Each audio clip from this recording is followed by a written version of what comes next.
ಎಲ್ಲರಿಗೂ ನಮಸ್ಕಾರ.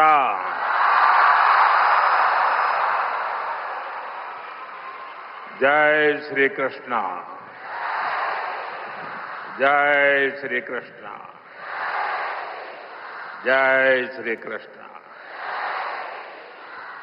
मैं अपनी बात बताना शुरू करूं उसके पहले यहां कुछ बच्चे चित्र बना के ले आए हैं.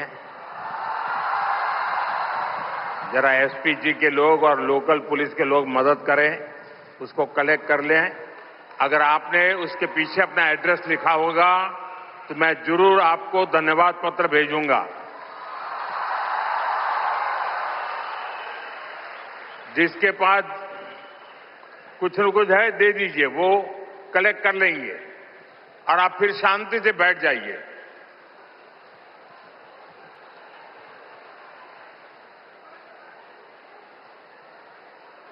ये बच्चे इतनी मेहनत करते हैं और कभी कभी मैं उनके साथ कभी अन्याय कर देता हूं तो दुख होता है मुझे.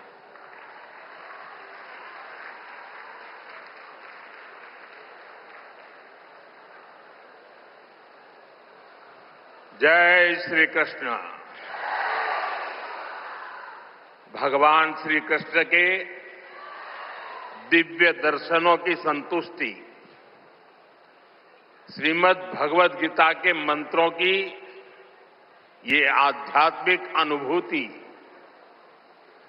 और इतने सारे पूज्य संतों, गुरुओं की ये उपस्थिति मेरे लिए परम सौभाग्य है. मेरे लिए ये असंख्य पुण्यों को प्राप्त करने जैसा है.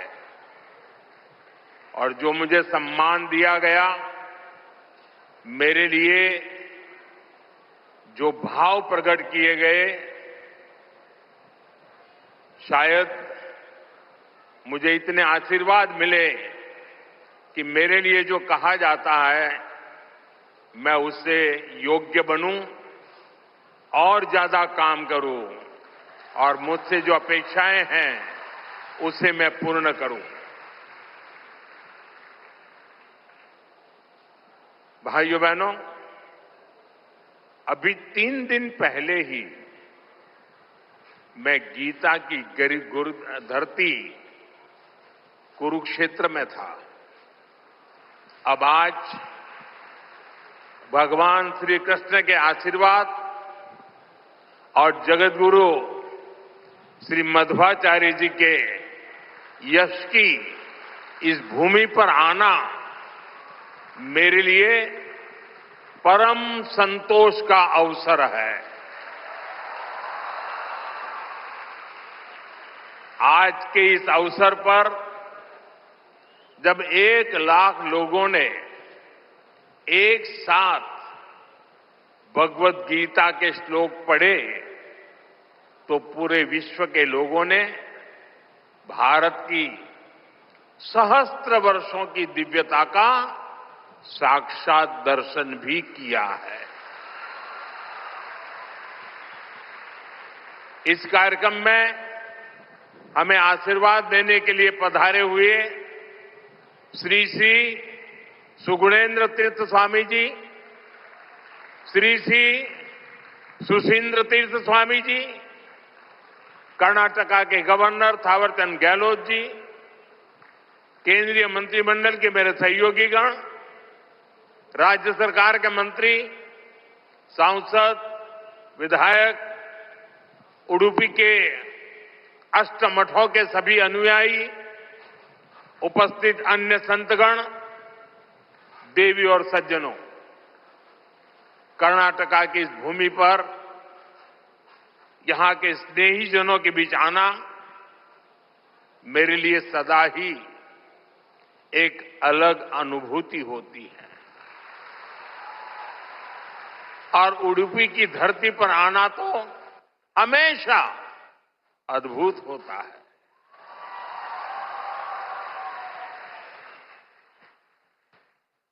मेरा जन्म गुजरात में हुआ और गुजरात और उडुपी के बीच एक गहरा और विशेष संबंध रहा है। मान्यता है कि यहां स्थापित भगवान श्री कृष्ण के विग्रह की पूजा पहले द्वारका में माता रुक्मिणी करती थी। बाद में जगत गुरु श्री मध्वाचार्य जी ने इस प्रतिमा को यहां प्रस्थापित किया। और आप तो जानते हैं, अभी पिछले ही वर्ष मैं समुद्र के भीतर श्री द्वारका जी का दर्शन करने गया था। वहां से भी आशीर्वाद ले आया। आप खुद समझ सकते हैं कि मुझे इस प्रतिमा के दर्शन करके क्या अनुभूति हुई होगी। इस दर्शन ने मुझे एक आत्मीय आध्यात्मिक आनंद दिया है। साथियों, उडुपी आना मेरे लिए एक और वजह से विशेष होता है। उडुपी जनसंघ और भारतीय जनता पार्टी के सुशासन की मॉडल की कर्मभूमि रही है। 1968 में उडुपी के लोगों ने जनसंघ के हमारे वीएस आचार्य जी को यहां की नगरपालिका परिषद में विजयी बनाया था। और इसके साथ ही उडुपी ने एक नए गवर्नेंस मॉडल की नींव भी रखी थी। आज हम स्वच्छता के जिस अभियान को राष्ट्रीय रूप देख रहे हैं, उसे उडुपी ने 5 दशक पहले अपनाया था। जल आपूर्ति और ड्रेनेज सिस्टम का एक नया मॉडल देना हो, उडुपी ने ही 70 के दशक में इन कार्यक्रमों की शुरुआत की थी। आज ये अभियान देश के राष्ट्रीय विकास का राष्ट्रीय प्राथमिकता का हिस्सा बनकर हमारा मार्गदर्शन कर रहा है। साथियों, रामचरितमानस में लिखा है, कलिजुग केवल हरिगुण गाहा, गावत नर पावही भवथाहा। अर्थात कलयुग में केवल भगवत नाम और लीला का कीर्तन ही परम साधन है। उसके गायन कीर्तन से भव सागर से मुक्ति हो जाती है। हमारे समाज में मंत्रों का, गीता के श्लोकों का पाठ तो शताब्दियों से हो रहा है, पर जब 1 लाख कंठ एक स्वर में इन श्लोकों का ऐसा उच्चारण करते हैं, जब इतने सारे लोग गीता जैसे पुण्य ग्रंथ का पाठ करते हैं, जब ऐसे दैवीय शब्द एक स्थान पर एक साथ गूंजते हैं, तो एक ऐसी ऊर्जा निकलती है जो हमारे मन को, हमारे मस्तिष्क को एक नया स्पंदन, एक नई शक्ति देती है।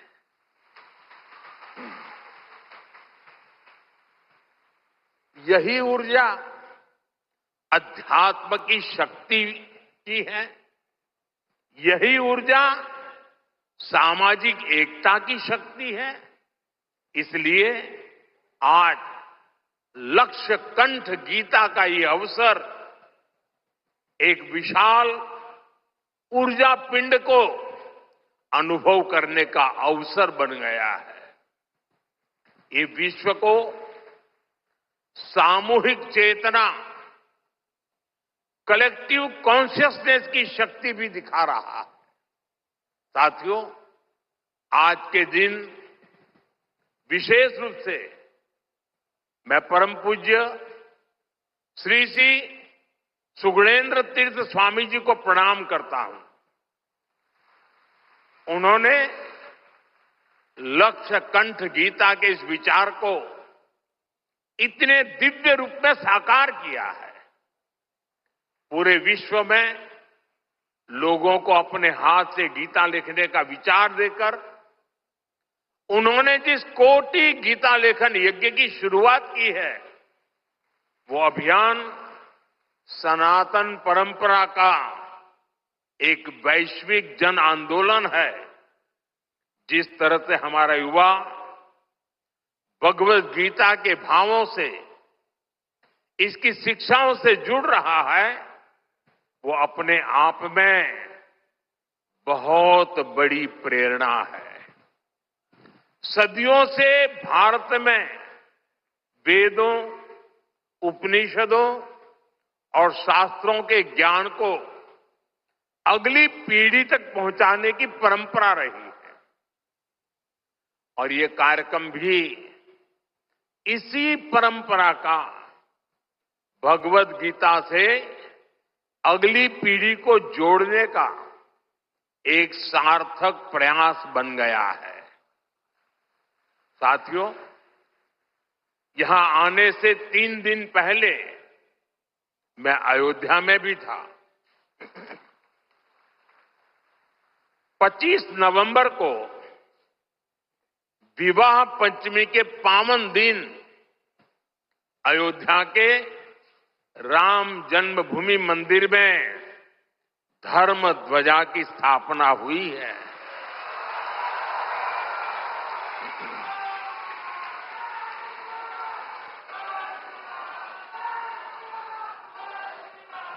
अयोध्या से उडुपी तक असंख्य राम भक्त इस दिव्यतम और भव्यतम उत्सव के साक्षी बने हैं।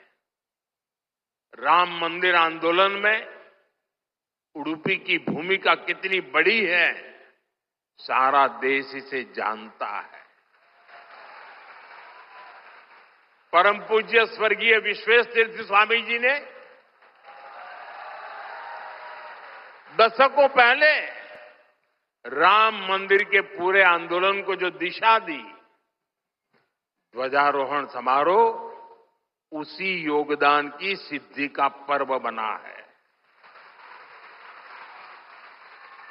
उडुपी के लिए राम मंदिर का निर्माण एक और कारण से विशेष है। नए मंदिर में जगत गुरु मध्वाचार्य जी के नाम पर एक विशाल द्वार भी बनाया गया है। भगवान राम के अनन्य भक्त जगत गुरु मध्वाचार्य जी ने लिखा था, रामाय शाश्वत सुविस्तृत षड्गुणाय सर्वेश्वराय बलवीर्य महारणावाय, अर्थात भगवान श्री राम 6 दिव्य गुणों से विभूषित सर्वेश्वर और अपार शक्ति साहस के सागर है। और इसलिए राम मंदिर परिसर का एक द्वार उनके नाम पर होना उडुपी, कर्नाटका और पूरे देश के लोगों के लिए बहुत गौरव की बात है। साथियों, जगत गुरु श्री मध्वाचार्य जी भारत के द्वैत दर्शन के प्रणेता और वेदांत के प्रकाश स्तंभ है। उनके द्वारा बनाई गई उडुपी के अष्टमठों की व्यवस्था संस्थाओं और नव परंपराओं के निर्माण का मूर्त उदाहरण है। यहां भगवान श्री कृष्ण की भक्ति है, वेदांत का ज्ञान है और हजारों लोगों की अन्न सेवा का संकल्प है। एक तरह से ये स्थान ज्ञान, भक्ति और सेवा का संगम तीर्थ है। साथियों, जिस काल में जगतगुरु मध्वाचार्य जी का जन्म हुआ, उस काल में भारत बहुत सी आंतरिक और बाहर की चुनौतियों से जूझ रहा था। उस काल में उन्होंने भक्ति का वो मार्ग दिखाया जिससे समाज का हर वर्ग, हर मान्यता जुड़ सकते थे। और इसी मार्गदर्शन के कारण आज कई शताब्दियों के बाद भी उनके द्वारा स्थापित मठ प्रतिदिन लाखों लोगों की सेवा का कार्य कर रहे हैं।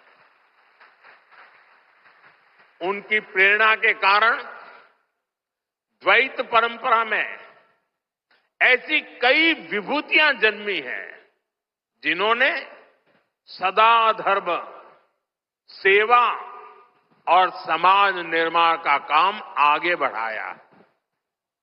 और जन सेवा की ये शाश्वत परंपरा ही उडुपी की सबसे बड़ी धरोहर है। साथियों, जगतगुरु मध्वाचार्य की परंपरा ने ही हरिदास परंपरा को ऊर्जा दी। पुरंदरदास, कनकदास जैसे महापुरुषों ने भक्ति को सरल, सरस और सुगम कन्नड़ा भाषा में जन जन तक पहुंचाया। उनकी ये रचनाएं हर मन तक, गरीब से गरीब वर्ग तक पहुंची और उन्हें धर्म से, सनातन विचारों से जोड़ा। ये रचनाएं आज की पीढ़ी में भी वैसी की वैसी ही है। आज भी हमारे नौजवान सोशल मीडिया की रील्स में श्री पुरंदरदास द्वारा रचित चंद्रचूड़ शिव शंकर पार्वती सुनकर एक अलग भाव में पहुंच जाते हैं। आज भी जब उडुपी में मेरे जैसा कोई भक्त एक छोटी सी खिड़की से भगवान श्री कृष्ण का दर्शन करता है तो उसे कनकदास जी की भक्ति से जुड़ने का अवसर मिलता है। और मैं तो बहुत सौभाग्यशाली हूं, मुझे इसके पहले भी ये सौभाग्य प्राप्त होता रहा है। कनकदास जी को नमन करने का सौभाग्य मिला है। साथियों, भगवान श्री कृष्ण के उपदेश, उनकी शिक्षा हर युग में व्यवहारिक है। गीता के शब्द सिर्फ व्यक्ति ही नहीं, राष्ट्र की नीति को भी दिशा देते हैं। भगवत गीता में श्री कृष्ण ने सर्वभूत हिते रताः ये बात कही है। गीता में ही कहा गया है, लोक संग्रहम एवापि संपश्यन कर्तुम अहर्षि। इन दोनों ही श्लोकों का अर्थ यही है कि हम लोक कल्याण के लिए काम करें। अपने पूरे जीवन में जगतगुरु मध्वाचार्य जी ने इन्हीं भावों को लेकर भारत की एकता को सशक्त किया।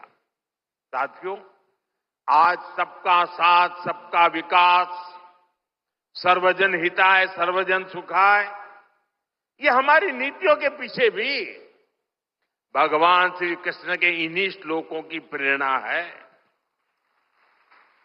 भगवान श्री कृष्ण हमें गरीबों की सहायता का मंत्र देते हैं और इसी मंत्र की प्रेरणा आयुष्मान भारत और पीएम आवास जैसी स्कीम का आधार बन जाती है। भगवान श्री कृष्ण हमें नारी सुरक्षा, नारी सशक्तिकरण का ज्ञान सिखाते हैं और उसी ज्ञान की प्रेरणा से देश नारी शक्ति बंधन अधिनियम का ऐतिहासिक निर्णय करता है। श्री कृष्ण हमें सबके कल्याण की बात सिखाते हैं और यही बात वैक्सीन मैत्री, सोलर अलायंस और वसुधैव कुटुंबकम की हमारी नीतियों का आधार बनती हैं। साथियों, श्री कृष्ण ने गीता का संदेश युद्ध की भूमि पर दिया था और भगवत गीता हमें ये सिखाती है कि शांति और सत्य की स्थापना के लिए अत्याचारियों का अंत भी आवश्यक है।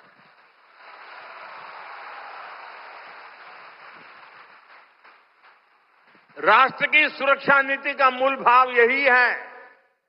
हम वसुधैव कुटुंबकम भी कहते हैं और हम धर्मो रक्षति रक्षितः का मंत्र भी दोहराते हैं। हम लाल किले से श्री कृष्ण की करुणा का संदेश भी देते हैं और उसी प्राचीर से मिशन सुदर्शन चक्र की उद्घोषणा भी करते हैं।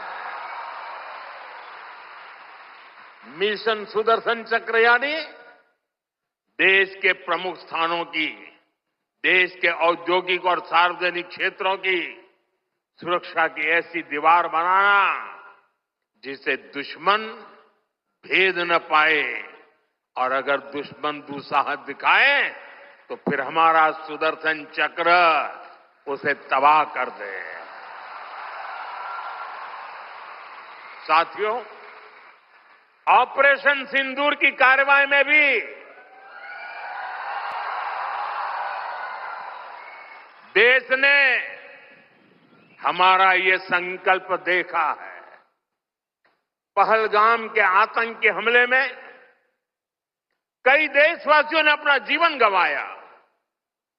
इन पीड़ितों में मेरे कर्नाटका के भाई बहन भी थे। लेकिन पहले जब ऐसे आतंकी हमले होते थे तो सरकारें हाथ पर हाथ रखकर बैठ जाती थी। लेकिन ये नया भारत है, ये न किसी के आगे झुकता है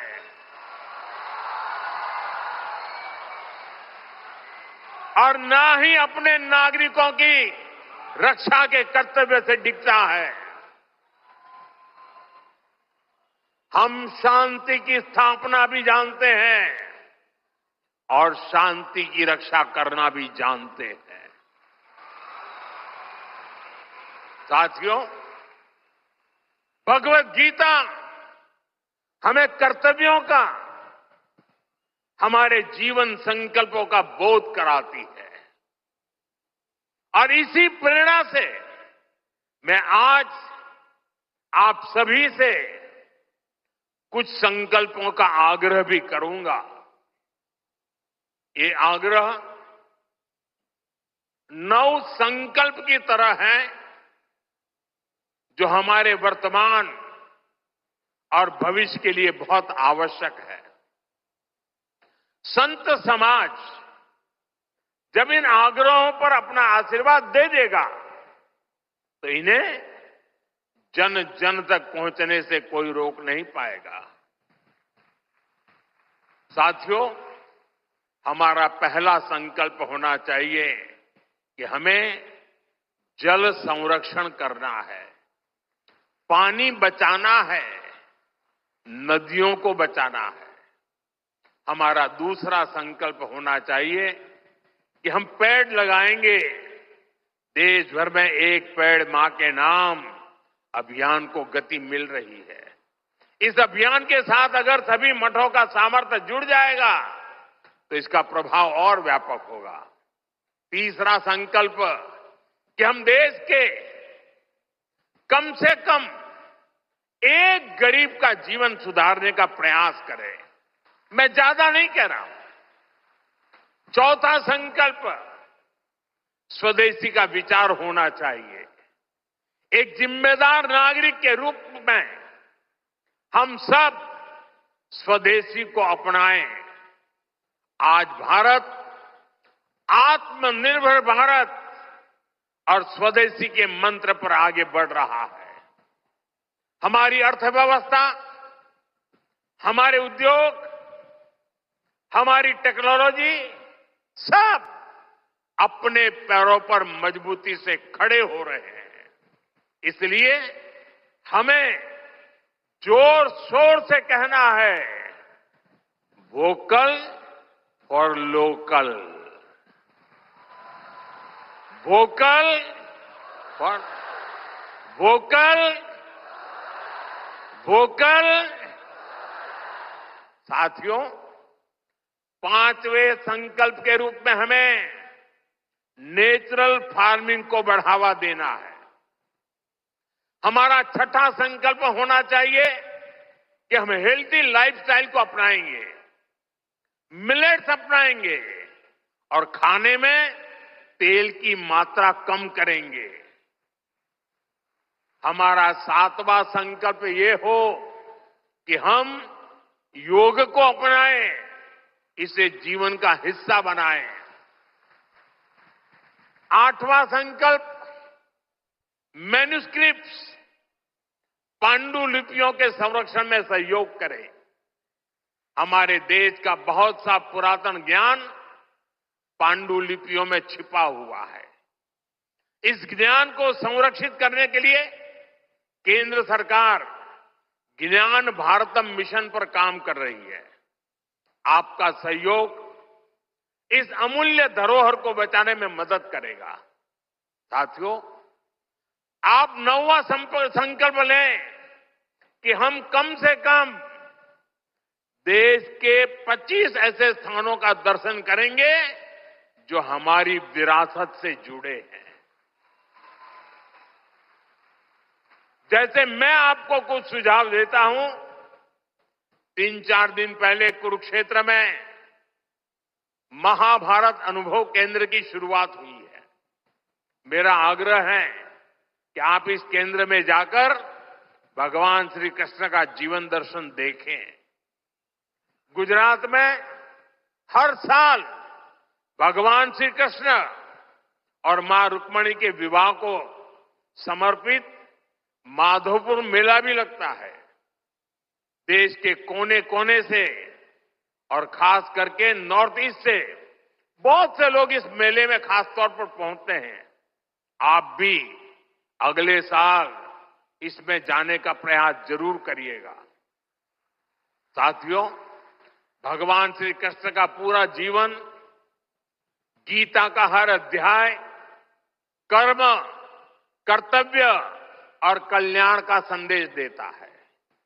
हम भारतीयों के लिए 2047 का काल सिर्फ अमृत काल ही नहीं, विकसित भारत के निर्माण का एक कर्तव्य काल भी है। देश के हर नागरिक की, हर भारतवासी की अपनी एक जिम्मेदारी है। हर व्यक्ति का, हर संस्थान का अपना एक कर्तव्य है और इन कर्तव्यों की पूर्णता में कर्नाटका के परिश्रमी लोगों की भूमिका बहुत बड़ी है। हमारा हर प्रयास देश के लिए होना चाहिए। कर्तव्य की इसी भावना पर चलते हुए विकसित कर्नाटका, विकसित भारत का स्वप्न भी साकार होगा। इसी कामना के साथ उडुपी की धरती से निकली ऊर्जा विकसित भारत के इस संकल्प में हमारा मार्गदर्शन करती रहे। एक बार फिर इस पवित्र आयोजन से जुड़े हर सहभागी को मेरी ढेर सारी शुभकामनाएं और सबको जय श्री कृष्ण, जय श्री कृष्ण, जय श्री कृष्ण।